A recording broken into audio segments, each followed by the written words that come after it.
Olá, este é o CNN Money, o podcast que te ajuda a tomar as melhores decisões. Hoje é sexta-feira, 20 de janeiro. Sou Thaís Herédia. Vamos juntos, nesse último dia da semana, passar pelas principais informações na economia no Brasil e no mundo.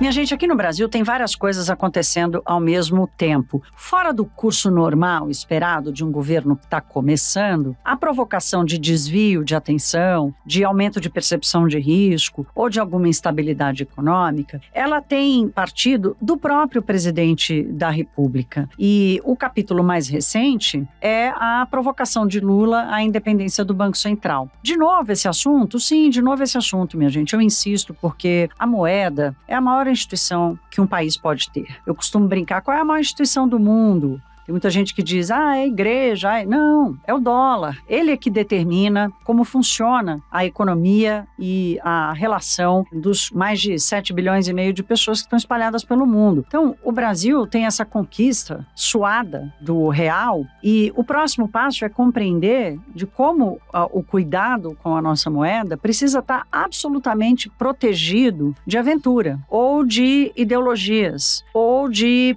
conjunturas que possam comprometer a estabilidade da moeda ao longo do tempo. É essa lógica que está por trás da independência do Banco Central. E eu entendo que haja ali ainda alguma incompreensão de algumas partes da sociedade, mas perceber isso do presidente da República, depois dos anos que ele teve, inclusive se beneficiando da independência que cedeu por vontade própria ao Henrique Meirelles, ele perder essa compreensão ou perder a disposição de fortalecê-la. Essa é a interpretação da provocação que Lula tem feito à independência do Banco Central. Num evento no Palácio do Planalto, nessa quinta-feira, ele repetiu, ele falou, para que precisa de Banco Central independente? Então, se tem Banco Central independente, não precisa nem ter juros. Errou, inclusive, ao dizer que a inflação está o quê? 6,5%, 7%? Não, a inflação está abaixo de 6%, está rodando já na casa dos 5%, porque teve redução de impostos. Se não tivesse redução de impostos, estaria em 9%. Historicamente, e no próprio governo de Lula, como eu mostrei aqui no episódio de ontem, o Brasil sempre precisa de mais juros para lidar com a inflação, mesmo que ela esteja hoje nessa situação inédita de estar menor do que os países desenvolvidos, porque a nossa economia ela é mais indexada, portanto ela demanda um juros maior, a própria fragilidade fiscal, o descontrole recente das contas públicas exige uma taxa de juros maior, porque há um risco estabelecido num patamar elevado para a condução das contas públicas. Então, tudo isso precisa ser levado em consideração. O Roberto Campos Neto, presidente do Banco Central, ele tem atuado, inclusive, com muita diplomacia. Tem aquela brincadeira, né? Pô, o sujeito, como presidente do Banco Central, ele está se mostrando um ótimo diplomata. Porque foi com diplomacia, e aqui um ponto importante, com institucionalidade, que ele respondeu ao presidente Lula. Ele participou de um evento na Universidade da Califórnia, de Los Angeles, ele foi para lá para falar sobre o Pix, sobre a revolução digital que o sistema financeiro e que os meios de pagamento estão passando no Brasil, que, por sinal, são referência no mundo inteiro. Mas é claro que ele acabou sendo provocado pelo interlocutor da universidade sobre o que tinha dito Lula. E ele acionou uma diplomacia absurda para dizer, olha, a fala dele foi tirada de contexto, eu entendi que o que ele quis dizer é que ele não precisou da lei, né, quando ele teve o Meirelles. Então, a diplomacia não impediu a afirmação categórica de Roberto Campos Neto sobre a independência da autoridade monetária. Primeiro, ela reduziu a volatilidade e a percepção de risco, com aquela premissa que eu disse há pouco, né, do entendimento da necessidade da estabilidade da moeda. Segundo, disse Roberto Campos Neto, a independência foi aprovada pelo Congresso Nacional e pelo Supremo Tribunal Federal, chancelada pelo STF. Como quem diz assim, escuta, briga com eles, não comigo. Eu estou cumprindo o meu mandato aqui. Ele, inclusive, disse isso. Eu tenho um mandato a ser cumprido de acordo com a lei. E já ficou muito claro que a independência do BC reduz a volatilidade. Ele explicou também por que os juros no Brasil estão muito altos. Ele fala de toda a dinâmica do processo inflacionário brasileiro e diz o seguinte, o juro se descolou da inflação, né? Olha, vocês estão com uma inflação de 5,5%, por que o juro está lá em cima em 13,75%? Porque a inflação real não é essa é uma inflação que foi provocada pela queda de impostos e não pela uma organização mais equilibrada equilibrada dos preços de mercado. Então, o Banco Central tem que agir antes do fato, né? Quanto mais antes, até na expressão do mercado, que é: o Banco Central não pode ficar atrás da curva, o Banco Central tem que ficar antes da curva, ou seja, ele tem que se antecipar aos riscos e aos movimentos e corrigir depois. Essa foi, inclusive, também uma fala de Roberto Campos Neto. Então, o que a gente sabe desses dois atores que se colocaram aí no polo da discussão econômica é que Lula, de um lado, parece querer quebrar o termômetro. Olha, vamos quebrar o termômetro, porque eu não gosto desse termômetro. E ele faz isso gastando capital político à toa, fazendo discurso político inflamado. Agora, se tem uma coisa que Lula não joga fora, é ideia e palavra. Então, a ideia de mexer na meta para inflação, nas metas de inflação, ela já está dada. E dificilmente ele vai abrir mão dela. Então, esse é um ponto importante. Do outro lado, tem o Campos Neto com uma postura de institucionalidade, defendendo a instituição. No meio dessa confusão, dessa fogueira, apareceu, olha só a ironia, né? O ministro das Relações Institucionais, que foi nas redes sociais para dizer: olha, agora, e eu cito bastante aqui o agora ninguém vai mexer nisso porque tem lei. Não é nada disso. Não é bem isso que vocês estão pensando. O presidente não quer mudar a relação com o Banco Central, agiu de bombeiro numa fogueira que foi acesa pelo chefe dele, pelo presidente da República. Então, aqui a discussão é, como sempre eu tento fazer, racional, pragmática. Eu convido vocês a pensar no valor da moeda como uma instituição, como um ativo de todos nós. A inflação alta, ela é a forma mais cruel de atingir as famílias mais pobres. E num país pobre como o Brasil, num país que tenta sair dessa situação de uma renda muito baixa. Então, provocar essa discussão agora, né, eu já repeti isso aqui, é desnecessário. Ontem me disse um gestor grande, executivo do sistema financeiro brasileiro: parece que o presidente está gostando, está achando graça nesse negócio. De graça não tem nada, pelo contrário. Hoje, sexta-feira, é o último dia que o Banco Central colhe as previsões para a formatação do relatório Focus, que sai toda segunda-feira. E é capaz que a gente veja alguma mudança já nas expectativas, respondendo a isso. Eu conversei hoje no Money com o Gustavo Cruz, que é estrategista-chefe da RB Investimentos, e ele faz essa análise sobre a provocação de Lula, o que pode sair dela e a mudança nas expectativas dos agentes econômicos. Vamos ouvir.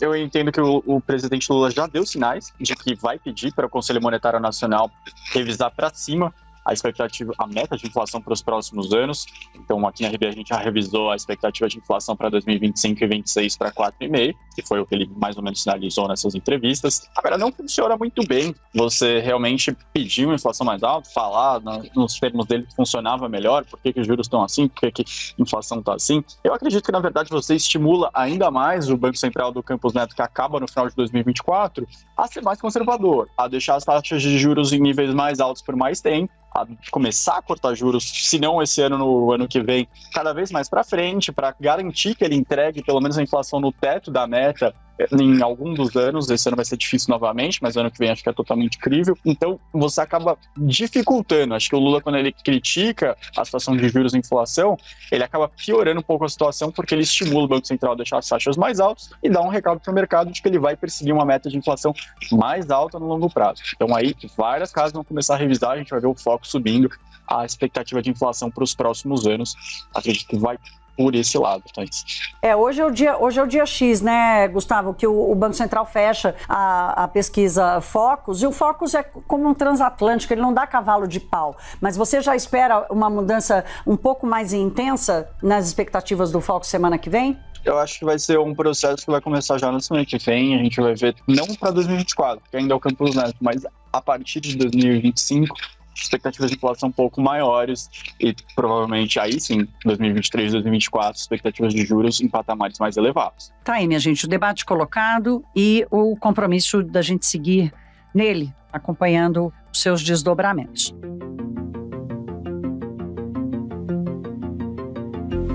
Vamos mudar de assunto para falar de uma outra confusão, né? Essa é grande, essa é bilionária e essa ainda tem repercussões muito difíceis de serem medidas. É claro que eu estou falando do caso Americanas, essa companhia que em apenas 10 dias virou uma empresa que valia 11 bilhões de reais para uma empresa que deve mais de 40 bilhões de reais e precisou decretar a recuperação judicial, porque não tem a menor condições de seguir pagando dívida e pagando as suas operações e pagando dívida a mais de 16 mil credores. Esse é o retrato, a fotografia da situação atual da Americanas e como ela entra nesse processo de recuperação judicial, que vai levar até 180 dias e tem vários prazos a serem cumpridos. O mais curto é de 48 horas para apresentar a lista completa de quem são esses mais de 16 mil credores e um detalhamento da dívida. Deve quanto, o que, para quem? 48 horas. E depois os prazos vão aumentando para 60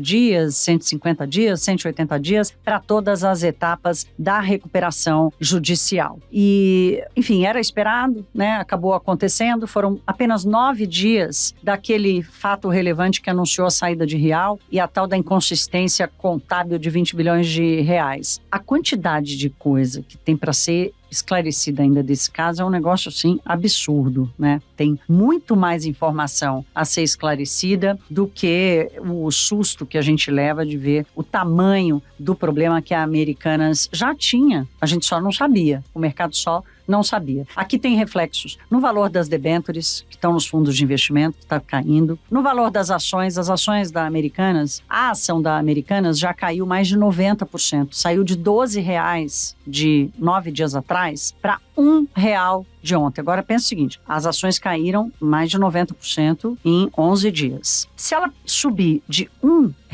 de onde ela está agora, para R$2, ela precisa subir 100%. Qual é a probabilidade, minha gente, disso acontecer enquanto não se tem clareza do que vai ser essa recuperação judicial? Então, segura, porque tem emoções aí pela frente. Apesar disso tudo, apesar de você, apesar da Americanas, a avaliação sobre o Brasil por analistas estrangeiros continua sendo a seguinte: olha só, o Brasil está barato demais e vale a pena comprar papéis de empresas que podem ganhar com a retomada da China. Esse diagnóstico foi dividido ontem num evento para falar sobre os países da América Latina pelos analistas do JP Morgan. Foi corroborado por analistas de outros bancos internacionais, alguns apontando mais risco, outros menos risco, mas a análise do JP Morgan, ela faz uma comparação inclusive com outros emergentes e diz que o Brasil oferece ali oportunidades de ativos de empresas ligadas a commodities, à indústria alimentícia, que podem se beneficiar da recuperação da China. E essa movimentação, essa percepção, essa análise é que tem se mostrado realista, porque a Bolsa ontem, por exemplo, fechou em alta. Lá fora fechou em queda, aqui com todo o escândalo da Americanas, mais essa confusão toda da relação do presidente Lula com o Banco Central, ainda assim a Bolsa continuou em alta. O fluxo de estrangeiros segue dia após dia, já está quase alcançando 5 bilhões de reais na Bolsa esse ano. Então, na ponta do lápis, ali na planilha Excel da turma, dos gringos, o Brasil está barato demais e tem boas oportunidades de compra. Ninguém vai comprar Americanas, claro, mas há oportunidade de compra diante disso. Eu quis saber do Gustavo Cruz, que a gente ouviu agora há pouco sobre o problema do BC, sobre esse diagnóstico, que sustenta esse diagnóstico e pode continuar atraindo investidores para o Brasil. Vamos ouvir. Acredito que é realista, sim, porque você tem realmente uma sensação de que economias desenvolvidas como a Europa e Estados Unidos não devem ter um desempenho tão interessante ao longo de 2023, vão ter taxas de juros elevadas também, por isso eles acabam olhando um pouco mais na chamada periferia, acabam olhando para mercados emergentes na Ásia, para mercados emergentes na América Latina, e isso traz um destaque interessante para o Brasil. A gente já tem visto fluxo positivo mês após mês nos últimos meses. Agora, pensando no Brasil, a gente consegue ver histórias interessantes. A gente tem essa questão de commodities, como você bem colocou. A China agora está passando por uma série de revisões de crescimento maior, e a gente sabe que a China é a principal parceira comercial de boa parte do mundo, inclusive nós. Isso faz com que ações de mineradoras, ações de empresas de alimentos que exportam bastante acabam sendo revisadas para cima também, perspectiva de que os preços que são internacionais fiquem em patamares mais elevados por mais tempo. A gente tem no Brasil casos interessantes também de empresas no varejo, empresas no setor de supermercados que estão passando por expansão, e a gente consegue identificar em vários setores casos interessantes de aquisições que estão sendo bem incorporadas. Então tem histórias bacanas para contar sim aqui no Brasil.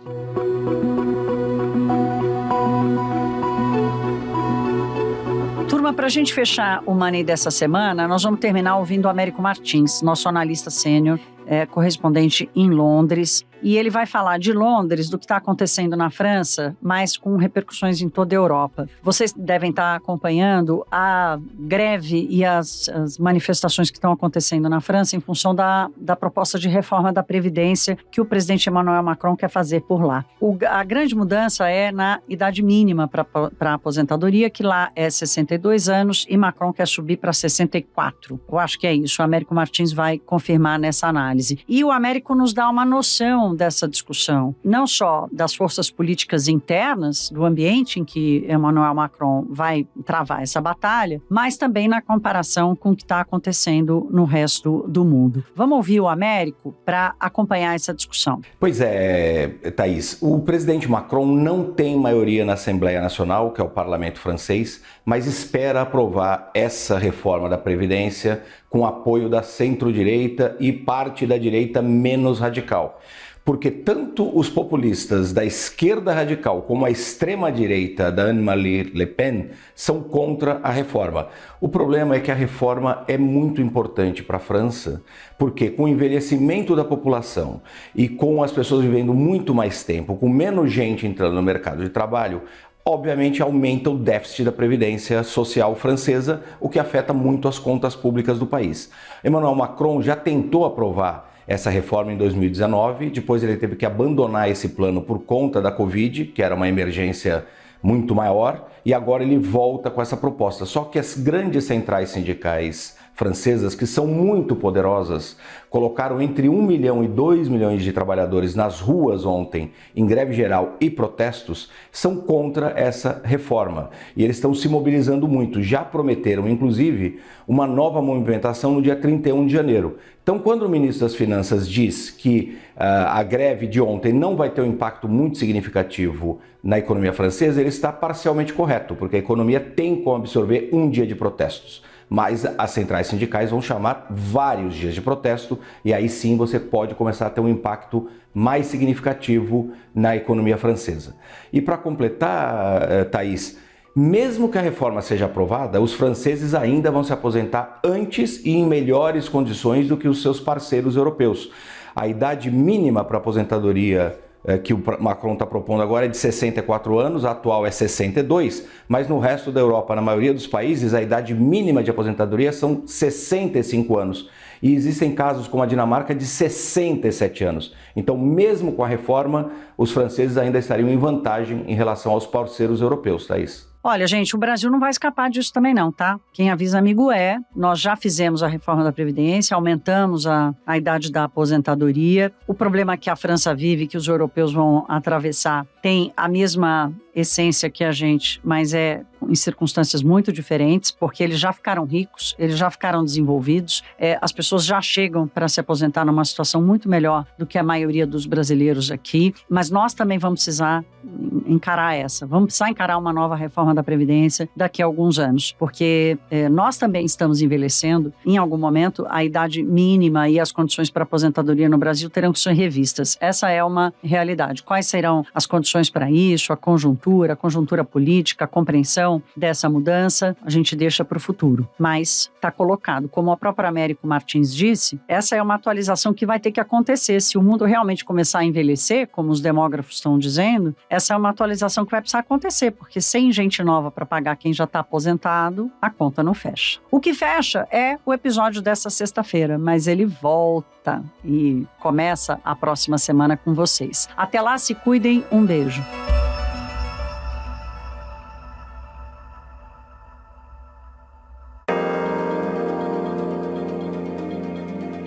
Com apresentação, pauta e coordenação editorial de Thaís Herédia, este podcast é produzido pela CNN Brasil com edição da Maremoto. Produção Larissa Coelho e Tamara Nassif. Edição, sonorização Felipe Gomes. Coordenação técnica Felipe Gomes. Coordenação de produto, Verônica Schneider. Você também pode ouvir o CNN Money no site da CNN Brasil. E aproveite para conhecer os nossos outros programas de áudio. Acesse cnnbrasil.com.br/podcasts.